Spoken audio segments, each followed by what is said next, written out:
Sekarang aku tahu apa yang harus terjadi. Gadis itu harus duduk di sebelahku dan aku harus membunuhnya. Setelah menyaksikan apa yang sebentar lagi akan mereka lihat, para penonton tak berdosa di ruang kelas ini, 18 anak dan seorang pria, tidak boleh meninggalkan ruangan. Aku mengernyit memikirkan apa yang harus kulakukan.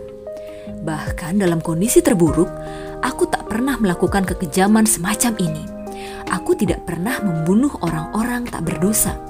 Dan sekarang aku berencana membantai 20 orang tak berdosa sekaligus. Wajah monster dalam pantulanku mengejekku. Bahkan saat sebagian diriku bergidik ngeri dan menjauh dari si monster, bagian yang lain merencanakan apa yang bakal terjadi berikutnya. Kalau pertama-tama membunuh si gadis, aku hanya punya waktu 15 atau 20 detik sebelum para manusia di ruangan ini bereaksi. Mungkin sedikit lebih lama jika mula-mula mereka tidak menyadari apa yang sedang kulakukan. Gadis itu tak akan sempat menjerit maupun merasakan sakit. Aku tidak akan membunuhnya dengan kejam. Hanya itu yang bisa kuberikan kepada orang asing dengan darah amat sangat lezat ini. Tapi dengan begitu, aku harus mencegah orang-orang itu kabur. Aku tidak perlu mengkhawatirkan jendela-jendela. Letaknya terlalu tinggi dan ukurannya kelewat kecil untuk dipakai kabur siapapun. Hanya pintu. Adang pintu itu, maka mereka pun terperangkap. Bakal lebih lambat dan sulit mencoba membunuh mereka semua saat mereka panik dan bertemperasan. Melesat membabi buta. Bukannya tidak mungkin, tapi akan ada lebih banyak suara, waktu untuk banyak jeritan. Seseorang bakal mendengar, dan aku akan terpaksa membunuh lebih banyak manusia tak berdosa dalam saat kegelapan ini. Dan darah gadis ini akan mendingin sementara aku membunuh yang lain. Aromanya menyiksaku, mencekik kerongkonganku dengan rasa kering yang menyakitkan. Kalau begitu, pertama-tama para saksi dulu. Aku memetakan dalam benakku. Aku berada di tengah ruangan, di baris paling belakang. Aku akan menyerang sisi kananku lebih dulu. Aku bisa menyambar 4 atau 5 leher dalam sedetik. Aku menghitung-hitung. Tidak bakal berisik. Bagian kanan bakal beruntung. Mereka tak akan menyadari kedatanganku. Lalu aku bergerak ke depan dan terus ke sisi kiri. Semua itu akan menghabiskan maksimal 5 detik untuk membantai semua nyawa di ruangan ini. Cukup lama untuk Bella Swan menyaksikan sekilas apa yang menyerangnya. Cukup lama untuk dia merasakan takut. Cukup lama, mungkin, kalau rasa syok membuatnya membeku di tempat, baginya untuk menjerit. Satu jeritan lembut yang tidak bakal membuat siapapun berlari datang. Aku menghela napas dalam-dalam, dan aroma itu bagaikan api yang menderu dalam pembuluh-pembuluh darahku yang kering. Menggelora dari dadaku, membakar setiap tindakan impulsif yang sanggup kulakukan. Sekarang dia berbalik. Dalam beberapa detik, dia akan duduk beberapa senti dariku. Monster dalam pikiranku bersorak penuh sukacita. Di kiriku, seseorang menutup folder dengan suara keras. Aku tidak mendongak untuk melihat manusia malang manakah pelakunya. Namun, gerakan itu mengirimkan gelombang udara tanpa aroma ke wajahku. Selama 1 detik yang singkat, aku dapat berpikir jernih. Tepat pada detik yang berharga itu, aku melihat 2 wajah di benakku, bersebelahan. Yang satu wajahku, atau wajahku yang dulu, monster bermata merah yang membantai begitu banyak manusia hingga aku berhenti menghitung. Pembunuhan-pembunuhan yang dirasionalisasi dan dijustifikasi. Dulu, aku menjadi pembunuh para pembunuh. Pembunuh monster-monster yang tidak sekuat diriku. Kuakui aku sok berkuasa, memutuskan siapa yang layak dijatuhi hukuman mati. Aku mengompromikan diriku sendiri. Aku minum darah manusia, tapi hanya dalam definisi paling longgar. Dalam berbagai masa lalu mereka yang penuh kegelapan, korban-korbanku nyaris sama tidak manusiawinya denganku. Wajah satunya lagi adalah Carlyle. Tidak ada kemiripan di antara kedua wajah itu. Mereka adalah siang yang terik dan malam paling kelam. Tidak ada alasan kedua wajah itu mirip. Carlyle bukan ayahku dalam artian biologis. Tidak ada kemiripan rupa di antara kami. Kemiripan warna kulit kami adalah hasil dari siapa kami. Semua vampir sepucat mayat. Kemiripan warna mata kami adalah masalah lain.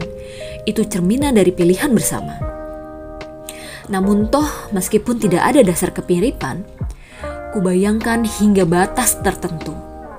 Dalam 70 tahun terakhir, setelah aku meneladani pilihannya dan mengikuti langkahnya, wajahku mulai mencerminkan wajahnya. Wajahku tidak berubah, tapi bagiku seolah sebagian kebijaksanaan Carlyle telah memengaruhi ekspresiku. Sedikit belas kasihnya bisa ditemukan pada garis bibirku, dan kelebat kesabarannya tampak jelas pada alisku. Semua kemajuan kecil itu tidak terlihat pada wajah sang monster. Hanya dalam beberapa saat tidak ada sedikit pun yang tersisa dalam diriku, yang akan mencerminkan tahun-tahun yang telah kulalui bersama penciptaku, guruku, ayahku dalam segala hal yang berarti. Mataku akan bersinar merah seperti mata iblis. Semua kemiripan akan selamanya lenyap. Dalam benakku, mata Carlyle yang baik hati tidak menghakimiku. Aku tahu dia akan memaafkanku atas tindakan mengerikan ini. Karena dia menyayangiku. Karena dia percaya aku lebih baik daripada diriku yang dulu. Bella Swan duduk di kursi di sebelahku. Gerakannya kaku dan canggung. Jelas karena takut. Dan aroma darahnya merebak dalam awan tak tertembus yang mengelilingiku. Aku akan membuktikan. Ayahku keliru tentang diriku. Penderitaan yang timbul dari fakta ini sama menyakitkannya dengan api yang membakar tenggorokanku. Dengan jijik aku menjauh dari gadis itu, muak pada monster yang ingin menyerangnya. Mengapa dia datang ke sini? Mengapa dia harus ada? Mengapa dia harus merusak kedamaian kecil yang kumiliki dalam ketidakhidupanku ini? Mengapa manusia menjengkelkan ini pernah dilahirkan? Dia menghancurkanku. Dengan penuh kemarahan yang sekonyong-konyong muncul, aku berpaling darinya. Kebencian yang tidak masuk akal membanjiriku. Aku tidak ingin menjadi monster itu. Aku tidak ingin membunuh sekelas penuh anak-anak tak berdosa ini. Aku tidak ingin kehilangan semua yang telah kucapai sepanjang kehidupan yang penuh pengorbanan dan penyangkalan ini. Aku tidak akan melakukannya. Gadis itu tidak dapat membuatku melakukannya. Aroma itulah masalahnya. Aroma darahnya yang sangat mengundang. Kalau saja ada cara melawannya, kalau saja embusan udara segar lainnya dapat menjernihkan kepalaku. Bella Swan mengibaskan rambutnya yang panjang dan tebal dan berwarna coklat kemerahan ke arahku. Apa dia sudah gila? Tidak ada embusan angin yang membantu, tapi aku tidak perlu bernafas. Aku menghentikan aliran udara yang melewati paru-paru. Perasaan lega datang seketika, namun tidak lengkap. Ingatan akan aromanya masih tinggal dalam ingatanku. Rasanya masih tersisa di bagian belakang lidahku. Aku tak akan mampu menolaknya terlalu lama. Setiap kehidupan dalam ruangan ini terancam bahaya selama aku dan dia ada di sini bersama-sama. Aku harus kabur. Aku ingin kabur. Ingin melarikan diri dari rasa panasnya di sebelahku dan perasaan terbakar yang menyiksa itu. Namun, aku tidak yakin jika aku meregangkan ototku untuk bergerak, meskipun hanya untuk berdiri, aku tak bakal menyerang dan melakukan pembantaian yang sudah kurencanakan. Tapi mungkin aku sanggup menolaknya selama 1 jam. Apakah 1 jam cukup untuk mengumpulkan kendali untuk bergerak tanpa menyerang? Aku ragu. Kemudian aku memaksa diriku berkomitmen. Aku akan menjadikannya cukup. Cukup waktu untuk keluar dari ruangan penuh korban ini. korban-korban yang mungkin tidak perlu menjadi korban, kalau aku bisa menahannya selama 1 jam yang singkat. Sungguh tidak nyaman tidak bernafas. Tubuhku tidak membutuhkan oksigen, tapi hal itu melawan instingku. Pada saat tertekan, aku lebih mengandalkan aroma daripada indera-inderaku yang lain. Ketika berburu, indera tersebut memimpin jalan, menjadi peringatan pertama jika ada bahaya. Aku jarang bertemu sesuatu seberbahaya diriku. Namun insting mempertahankan diri sama kuatnya pada kaumku seperti halnya pada manusia umumnya.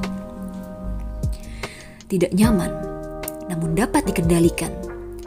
Lebih tertahankan daripada menghidu aromanya dan tidak membenamkan gigiku menembus kulitnya yang halus, tipis, tembus pandang itu hingga ke pembuluh darah yang panas, basah, berdenyut. 1 jam, hanya 1 jam. Aku tidak boleh memikirkan aromanya, rasanya. Gadis tanpa suara itu membiarkan rambutnya di antara kami, mencodong maju sehingga rambutnya tergerai di atas foldernya. Aku tidak dapat melihat wajahnya untuk membaca emosi dalam matanya yang jernih dan dalam. Apakah dia mencoba menyembunyikan matanya dariku? Atau karena merasa takut, malu, ingin menyembunyikan rahasia-rahasianya? Kekesalanku sebelumnya karena terhalang pikiran-pikiran yang bisu, kini tidak ada apa-apanya dibandingkan dengan kebutuhan dan kebencian yang menguasaiku saat ini. Aku membenci gadis di sebelahku ini, membenci dirinya dengan segenap intensitas yang membuatku berpegangan pada diriku yang lama. Cintaku kepada keluargaku, impian-impianku untuk menjadi sesuatu yang lebih baik daripada diriku yang dulu. Membencinya. Membenci bagaimana gadis itu membuatku merasa. Itu sedikit membantu. Ya, perasaan jengkel yang kurasakan sebelumnya memang lemah, namun itu juga membantu sedikit. Aku berpegangan pada pikiran apapun yang mengalihkan benakku dari membayangkan seperti apa rasa gadis itu. Benci dan jengkel, tidak sabar. Kapan 1 jam berlalu? Dan kini 1 jam itu berakhir. Gadis itu melangkah keluar dari ruangan ini. Dan apa yang kulakukan? Kalau aku dapat mengendalikan si monster, meyakinkan bahwa menunda hal itu layak dilakukan, aku akan memperkenalkan diri. Halo, namaku Edward Cullen. Boleh ku antar ke kelasmu berikutnya?